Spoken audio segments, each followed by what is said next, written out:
Béni soit Dieu le Père et le Fils unique de Dieu, ainsi que le Saint-Esprit, car il nous a montré sa miséricorde.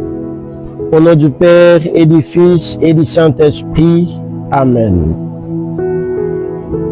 Prions. Dieu notre Père, tu as envoyé dans le monde le Verbe de vérité et l'Esprit qui sanctifie pour révéler aux hommes ton admirable mystère. Donne-nous de professer la vraie foi en reconnaissant la gloire de l'éternelle Trinité, en adorant son unité dans sa toute-puissante. Par Jésus-Christ, ton Fils, notre Seigneur, qui vit et règne avec toi dans l'unité du Saint-Esprit, Dieu pour le siècle des siècles.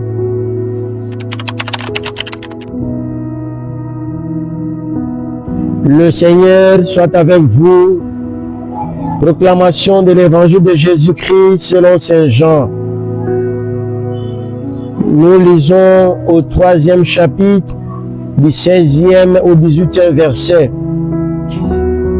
Dieu a tellement aimé le monde qu'il a donné son Fils unique afin que quiconque croit en lui ne se perde pas, mais obtienne la vie éternelle. Car Dieu a envoyé son Fils dans le monde, non pas pour juger le monde, mais pour que par lui, le monde soit sauvé. Celui qui croit en lui échappe au jugement. Celui qui ne croit pas est déjà jugé du fait qu'il n'a pas cru au nom du Fils unique de Dieu. Acclamons la parole de Dieu. Louange à toi, Seigneur Jésus. Mes bien-aimés dans le Christ, nous célébrons aujourd'hui dans l'Église universelle la solennité de la Sainte Trinité. Dieu un et trine. Cette solennité a été depuis 800 qu'une messe votive a été célébrée à l'honneur de la Sainte Trinité. Un dimanche, une opposition qui combat cette solennité le dimanche, car chaque dimanche, nous célébrons le mystère de la Sainte Trinité.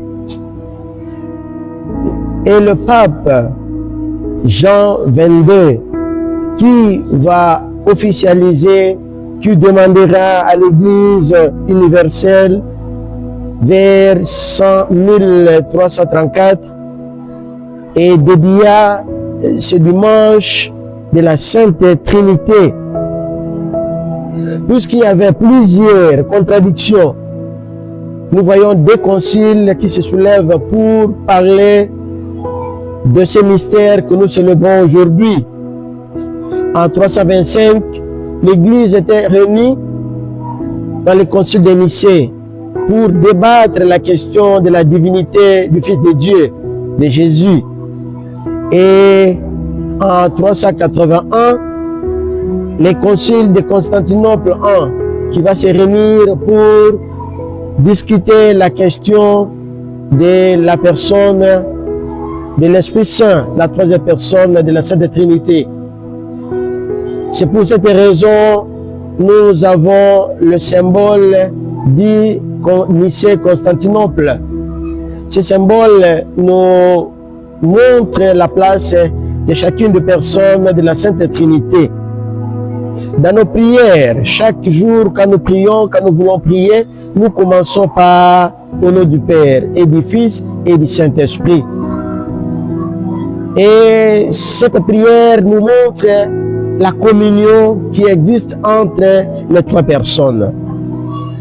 Le premier thème de notre méditation, c'est la communion qui existe entre les trois personnes en Dieu. Un seul Dieu. Il travaille dans l'unité.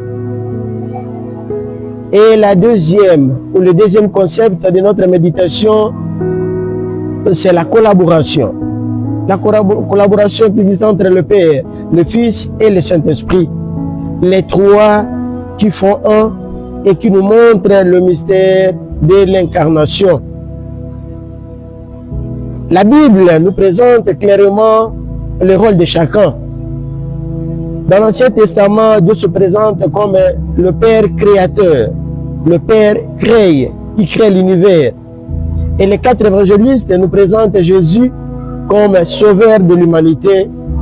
Et les textes, après de l'Acte des Apôtres jusqu'à l'Apocalypse, nous présentent le rôle de l'Esprit Saint, celui de sanctifier l'Église, celui de continuer le mystère de la révélation de Dieu. Les 3 personnes ne se débattent pas pour bénéficier, où l'un ne réclame pas l'autorité, mais ils travaillent dans la collaboration. Ils nous apprennent aussi le secret de bien travailler là où nous sommes. Si nous sommes unis, nous travaillons dans la collaboration et nous révélons le mystère de la Sainte Trinité. Lors de notre baptême, nous le recevons au nom du Père et du Fils et du Saint-Esprit. La communion qui existe entre les 3 personnes. C'est ce que nous devons vivre dans cette Église sur la terre. Que le Seigneur nous aide, chers frères et sœurs, en vivant nos relations, que nous soyons unis ensemble avec Dieu le Père, le Fils et le Saint-Esprit. Seigneur notre Dieu, puissions-nous trouver le salut de l'âme et du corps dans notre communion en ce sacrement, en professant notre foi à la Trinité éternelle et sainte, comme en son indivisibilité unité. Par le Christ notre Seigneur. Amen.